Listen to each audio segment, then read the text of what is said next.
গুরু ব্রহ্মা, গুরু বিষ্ণু, গুরু দেব মহেশ্বর, গুরুবে পরম ব্রহ্মা তৎমৈ শ্রী গুরুবেই নমঃ। নমস্কার বন্ধুরা, বেঙ্গলি ব্লগার নুপুরের চ্যানেলে আপনাদের সবাইকে স্বাগত। ওয়াইটিতে কি হচ্ছে দেখতেই পাচ্ছেন। সবাই ভণ্ড শালিকা সেজে বেড়াচ্ছে। আবার ভণ্ড শালিকার ওখানে আবার দুজন এসছেন তান্ত্রিক মানুষ।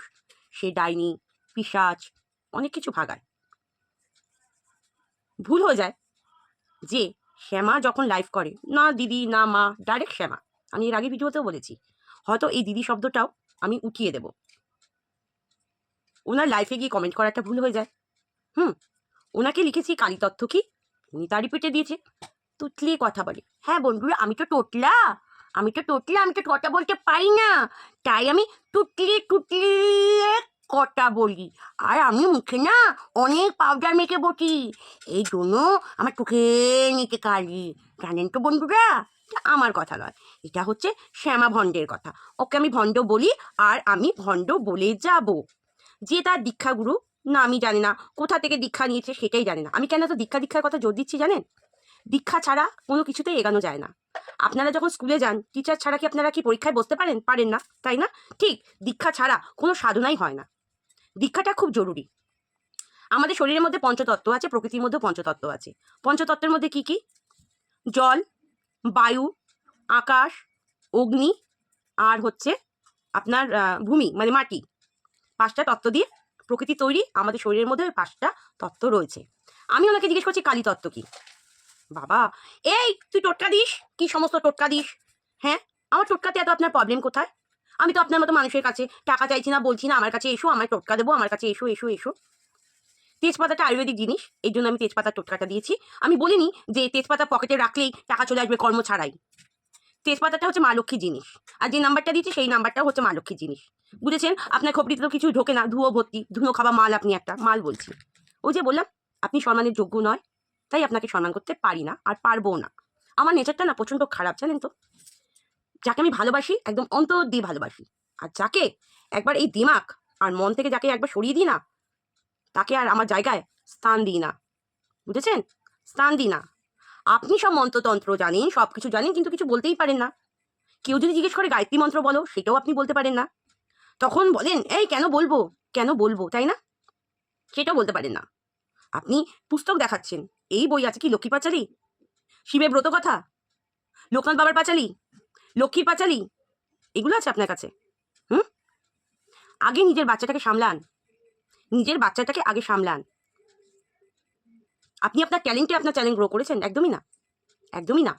আপনি কারো নিন্দা করে আপনি আপনার চ্যানেল গ্রো করেছেন। এইদিকে মঙ্গলা দিদি যদি কোনো ভুল করে, আমরাও কিন্তু বলতে ছাড়বো না। আমরাও তাকে বলবো যে সে ভুল করেছে বা ভুল করছে। এর আগের ভিডিওগুলো আপনি দেখবেন। বুঝেছেন? নিজেকে হুঁশিয়ারি চন্দ্র ভাববেন না, হুঁশিয়ারি দেখাবেন না। বুঝেছেন? হুঁশিয়ারি একদম দেখাবেন না। আর আপনার মধ্যে পুরো নেগেটিভ এনার্জি ভর্তি, আপনার মধ্যে।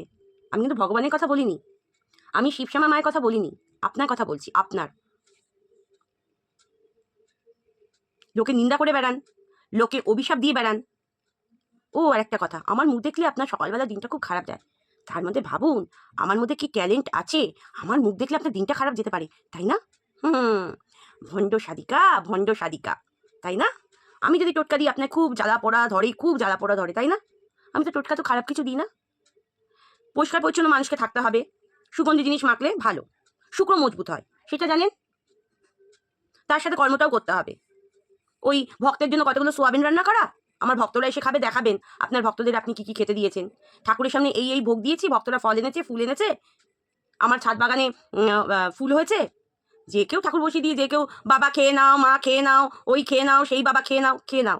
ভগবান এসে খেয়ে নেয়, ওটাকে বলে গ্রহণ করো। তোমার সামনে ভোগ দিয়েছি মা, তুমি গ্রহণ করো। কেউ ধূপকাঠিয়ে জ্বালিয়ে বলে না বাবা খেয়ে নাও, মা খেয়ে নাও, ওই খেয়ে নাও, সে খেয়ে নাও। কালী তত্ত্বটা হচ্ছে এই, ভালো করে শুনুন। ভালো করে শুনুন। কালকে যে নিয়ন্ত্রণ করে সেই হচ্ছে কালী। এবার বলতে পারেন তো কালী নিচে শিব, শিবকেও সে নিয়ন্ত্রণ করে রেখেছে। সে মহাকাল, কালেরও কাল, মহাকাল, নিয়ন্ত্রণ করে রেখেছে। বুঝেছেন? এটা সংক্ষেপে আপনাকে বোঝালাম, এটা আপনাকে সংক্ষেপে বোঝালাম, ছোট্ট করে বোঝালাম। কিন্তু আপনার মাথায় তো ধুয়ো ভর্তি, তাই আপনি কিছু বোঝেন না, তাই না?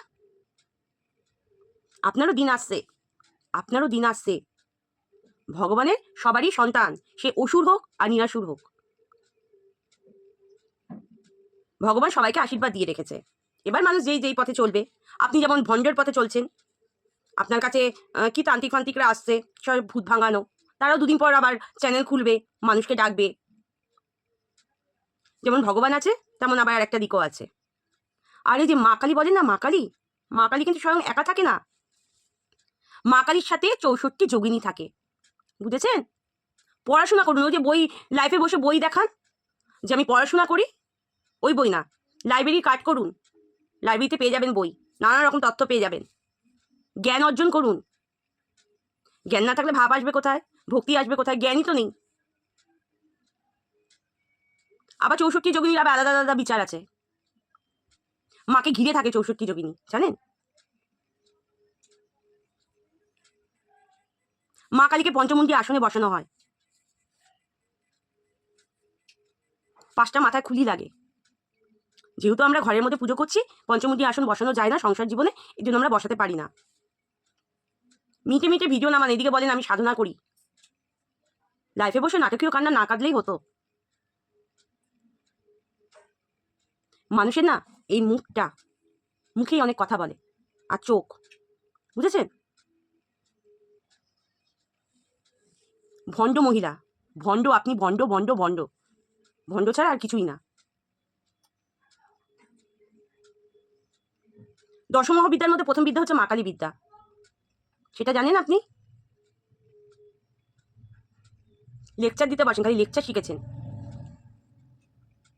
পরে আবার আসবো, আর একটা ভিডিও নিয়ে পরে আবার আসবো। আপনার খুব শক্তি না, আপনি সব কিছু পারেন, ভগবানের আশীর্বাদে অনেক কিছু পারেন, আপনি নিজেই বলেন। আপনাকে আমি একটা প্রশ্ন করব, আপনি ওটা আমাকে উত্তর দেবেন, আজকে ভিডিওতে না, নেক্সট ভিডিওতে। অপেক্ষা করুন, দেখি আপনার তন্ত্রমন্ত্রে তাদের এনে দিতে পারেন কিনা। চলুন, এইটুকুনি আপনার জন্য। শ্যামা ভণ্ড। চলো বন্ধুরা, যে যেখানে আছো সবাই ভালো থেকো, সুস্থ থেকো, এই কামনাই করি। আর ভিডিওটা ভালো লাগলে অবশ্যই লাইক কমেন্ট শেয়ার সাবস্ক্রাইব করবে। আর সবাই দীক্ষা নাও, সবাইকে বলছি দীক্ষা নাও, দেখবে তোমাদের মন শান্ত থাকবে, ভালো লাগবে। তোমরা যখন জপ তপ করবে তোমাদের মন শান্ত থাকবে, ভালো লাগবে। আর দীক্ষা নেওয়া হচ্ছে একটা নতুন জন্ম, আধার, জ্ঞান। দীক্ষা নাও তোমরা, সবাই দীক্ষা নাও। এখানে দীক্ষার কোনো বয়স থাকে না, ছোট বড় সবাই দীক্ষা নিতে পারে। সবাই ভালো থেকো, সুস্থ থেকে, এই কামনাই করি। আর চোখ কান খোলা রেখো, চতুর্দিকে ভণ্ডরা ঘুরে বেড়াচ্ছে, মানে কি আর বলবো। সবাই ভালো থেকো, নমস্কার।